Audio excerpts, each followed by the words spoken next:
What happened to the good old-fashioned tween DCOM? There are 115 Disney Channel original movies, or DCOMs, all made between 1997 and 2022. The first official DCOM is a movie called Under Wraps, and the one that they dropped in 2022 was a sequel to the very first one that they made. It's Under Wraps too. When I went to research if Disney Channel still exists, their website showed 7 shows that are still currently airing on TV, with their flagship programs being Bunked and Raven's Home, which, as we know, is a reboot of That's So Raven from the mid to late 2000s. And outside of those shows and a show called The Villains of Valley View, the rest of the shows are animated, which I think is a video for another day. Although they're shutting down in a lot of their international markets this year, they intend on keeping their US programming going, and they're even planning on dropping a new DCOM in 2026. In our post-COVID age of streaming, Disney has really prioritized and pivoted to put all of their bespoke programming onto Disney Plus, their streaming platform, which makes sense when you think about the fact that they've downsized Playhouse Disney and rebranded it to Disney Junior, and they've completely discontinued Disney XD. In the last 30 years, Disney Channel has produced some of the best tween gems. The most obvious being the High School Musical franchise, the Halloween Town movies, Camp Rock, the Hannah Montana movies, so on and so forth. If you look at any online listicle, they'll tell you that the best Disney Channel original movies are Xenon, Brink, Smart House. And sure, those movies have definitely made their mark on pop culture, and Ryan Merriman has definitely left his mark on my 8-year-old heart. But I'm here to bring you some Disney Channel sleepers, doing the Lord's work in reminding you of movies that you forgot that you loved. Also, hi, I'm Angie. I talk about movies, TV, nostalgia mostly, which is why we are here sitting down talking about movies from 30 years ago. Sit down, stay a while, grab a drink of water. We have fun over here. Let's watch a Disney Channel movie. Let's watch a Disney Channel movie. Let's get into the list, okay? In 10th place, we have a movie called Don't Look Under the Bed. My relationship with this movie is a tumultuous one. I saw it when I was maybe 8 years old. It's terrifying. It's about how your own consciousness can come back and turn evil. You know how, like, if you don't believe in fairies, like, Tinkerbell will die, and so, like, you need to, like, tell her that you believe in her and that she exists? Do you believe? Yeah. Do you? Yeah. If you believe, then clap your hands.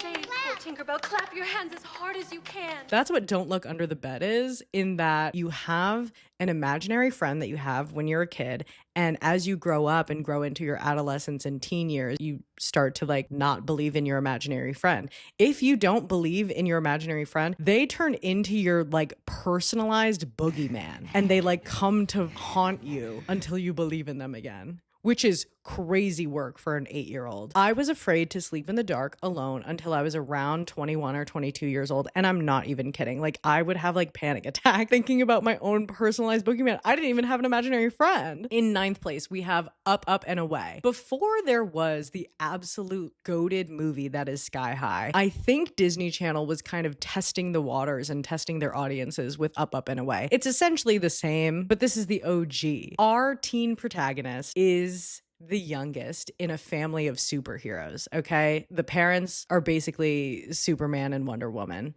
The older brother is, you know, he's a charmer, also has superpowers. But what happens when this kid's family gets, like, abducted and he's the only one who has to save them and he has no powers? I can't fly. I can't run at a supersonic speed. I love this simple movie about what it means to be a true hero. It's not the cape that makes your dad a hero. And I don't think it gets enough flowers. So I'm here calling attention to Up, Up, and Away. Go stream it. The next 2 movies really rewired my brain as a young girl specifically. In 8th place, we have Read It and Weep. There was a period of time between 2004 and 2007 where the Panabaker sisters were everywhere, I feel like. I couldn't turn on the TV without seeing a red-headed Panabaker sister. And so up until this point, the 2 sisters, like, had featured in their own projects, and I think this was their very first project together, where Kay Panabaker is our protagonist and her older sister Danielle Panabaker is, like, the idealized version of her.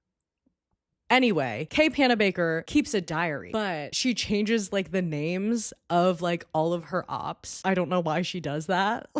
I don't know why she does that. Suddenly, her diary gets printed to the entire school. It gets like a publishing deal. She like becomes famous off of her diary, but no one knows that it's like no one at school knows that it's about them because she's changed the names of all these people. Like, what a freaking nightmare. Why did they make a movie about this? It's so good and it's so relatable, especially for any girl that kept a journal. Like, you kind of see this whole thing play out where like, oh my God, if my diary ever got found, this is what would happen. What? I don't know. And her diary is like through the perspective. It's like an opposite diary where like in real life, she's a loser, but her idealized version of her played by her sister is like the protagonist. And like the protagonist is actually a cool girl and she like zaps. Oh my God, the zapping. She zaps people who like who she hates. What was this movie? I don't know. Just reminding you that Read It and Weep exists and it's a crazy story. In 7th place, Pixel Perfect. I just first want to point out that her 2013 would not exist without Pixel Perfect. I'm just throwing that out there. Like, I just think that that's a true thing and a double feature of those two movies back to back would be insane. Essentially, we have Samantha, who is the front woman of her band, but her bandmates are like, Samantha, like, you need to like be more interesting on stage. Can you dance? And she's like, no, I can't dance. And they're like, we really need a front woman who can dance. They hold these auditions. They like try to find a better front woman than Samantha, which like that already would send me down a spiral. But her bestie, who she's in love with, played by Phil of the Future, creates a woman. I can change her hair, her whole look. It's a hologram? Creates the perfect girl. Oh my God, this whole thing is like, I can't believe I watched this as a kid. He AI generates the perfect girl who can sing, she can dance, she's stylish, she's blonde and skinny, the perfect front woman for this band. Whole time Samantha's like, oh my God, like how can I compete with a literal computer? Raviv Ullman is falling in love with her. You're in love with her. You're ridiculous. Of course you are. You designed her to be your perfect girl. Oh my God. Oh my God. I really think that Pixel Perfect is like it should be up there with Smart House. It's the same thing, basically. I digress. The next few revolve around sports. Who doesn't love a sports movie? I'm not really a sports girl in any traditional sense whatsoever, but I just think that a movie about determination, perseverance, self-growth in any way, like a sports movie is gonna give that to you every single time. So I just love the DCOM sports movies. In 6th place, we have Motocrossed, which if you don't remember, we have this family whose life revolves around motocross. And we have Andrea and Andrew, who are fraternal twins, who both love motocross, but her dad is like training Andrew to be this like motocross king. And he's like, Andrea, like, you're a girl. Like, you're a girl. You're a girl. You can't do dirt biking. You're a girl. Except Andrew gets into a terrible accident. He like breaks his legs or something, so he can't race. But Andy Carson is signed up to do this big race. What does Andrea do? She chops off all her hair and then rides as if she's her twin brother while he's like recovering. I'm changing, dude.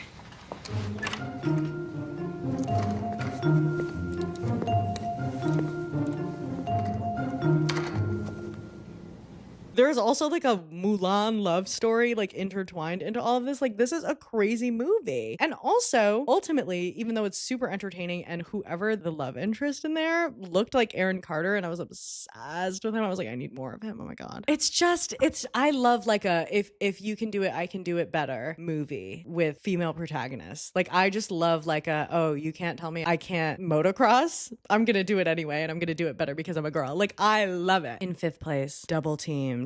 Yes. Is this Disney Channel's first and only biopic? I can't believe that they chose to tell a real story about real twin WNBA players. Double Teamed is a classic. We have two really tall twins, Heidi and Heather. Whoa. How tall are you?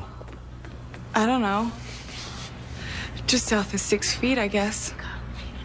My sister's just as tall. There's two of you? Yeah.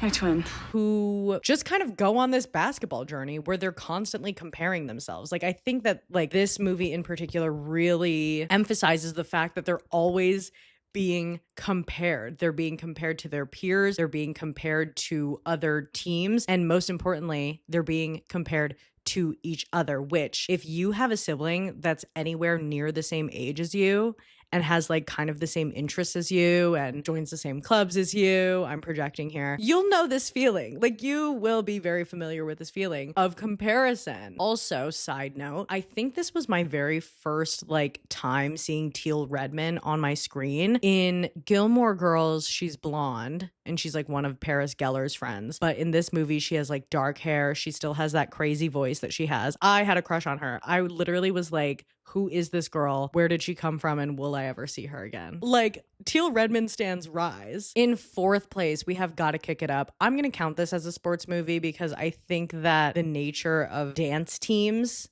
is competitive and it's a sport. I think that this movie was way ahead of its time. And I feel like as a kid, this was my first like sliver of representation. I'm not like, I was just like, there's brown girls on my screen and there's a bunch of them. I don't think I had the language to even understand what was going on, but I was just like, I relate to these girls. Like, these are my girls. It has everything that you need. You know what I mean? It has the girl who plays Daisy, never seen her again.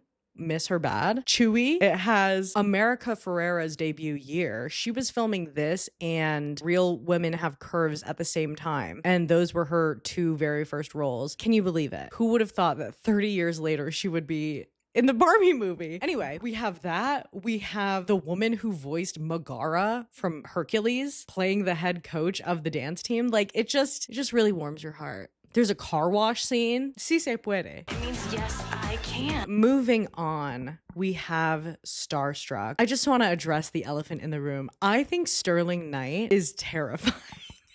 I think he's like a really scary looking person. And I don't mean ugly. I don't think the man is ugly. I don't think he's like objectively unattractive. I just, he scared me in Sunny with a Chance. He scared me in this movie. But Starstruck nonetheless should be on this list because I think it really like some of the scenes in this movie are just ingrained into my like skin. I love a montage. I think that we have lost the art of the montage, honestly, in the 2020s. Like, I need more montages in my life, and I can distinctly smell the air of the Venice boardwalk when I see that scene, or when they're at the TLC Chinese theaters, like putting their hands in like the famous people's, like I love that montage. Something about the sunshine, baby, you know, the song. I just think this movie is for dreamers. This movie is straight out of a Wattpad story, not derogatory. Like it's just for dreamers. Long live Starstruck, and shout out Sterling Knight. I don't hate you. I'm just like, I don't like to look at you. I'm sorry. That's my opinion! Number 2, Cadet Kelly. When this movie is discussed in online forums, I think that a lot of people are like, oh, it's gay. Christy Carlson Romano and Hilary Duff are gay. Is it an enemies to lovers story? Yes, but I think it's more nuanced if we just like take it for what it is, which is a beautiful story about female friendship and how you can go from haters to lovers. I also love pranks. I feel like I'm not watching enough movies with pranks in them, and this movie just kind of like, it captured the spirit of like the Parent Trap's like camp scenes, but they're in a boot camp. Like, they're very much like in a boot camp in military school. Military school as a concept is crazy because they're in high school, which I never thought about until this moment, but I do think it was kind of insane that like they're in high school, like training to be in the military. Something to think about. But they kind of made it look fun, which is terrible. Like, war is not fun. War is not fun and cool. They did make it look fun. She was under like barbed wire in the mud and like climbing up walls and it looked fun to me. I also had a crush on her love interest. Oh my God. I just like, it all makes sense. Moving on. In first place, I have The 13th Year, which number one, I think is slept on in terms of like these lists that people make. But I also think it's different in that like, I think we get a lot of stories about girls being insecure, like insecure in their bodies, insecure socially. And The 13th Year, I think, just kind of flipped that. I think it's cool that they kind of gender flipped that and like made a story about a young boy who's like growing into himself. And yes, he's a fish. Like, yeah, he's a fish, but I think it's a metaphor, guys. I think it's a metaphor for like puberty. I think it's like when you're 12, you're a kid, and when you turn 13 and like start middle school and stuff, like you have to like learn more about your body. I think that's what the metaphor was. And so I just thought it was cool that they made a story about like a young boy trying to like navigate middle school, navigate this like new body that he's in. And yes, he's a fish, but I think there's more to the story than just the fish part, you know? I'm sorry. My closing thoughts are that I miss the old Disney Channel. I'm a full grown adult and I miss tween dramas and tween comedies. I don't think that they're making media for like this specific like adolescent age anymore. I think it's just like you have like Sideline the QB in me and then you like jump to Severance. Like, you know? So I just wanted to highlight some of my favorite sleepers and remind you of movies from our childhood that maybe we haven't revisited in a while. I know that I will be revisiting all of these soon. Subscribe if you had a crush on Ryan Merriman, and I will see you soon. Love you so much. Bye.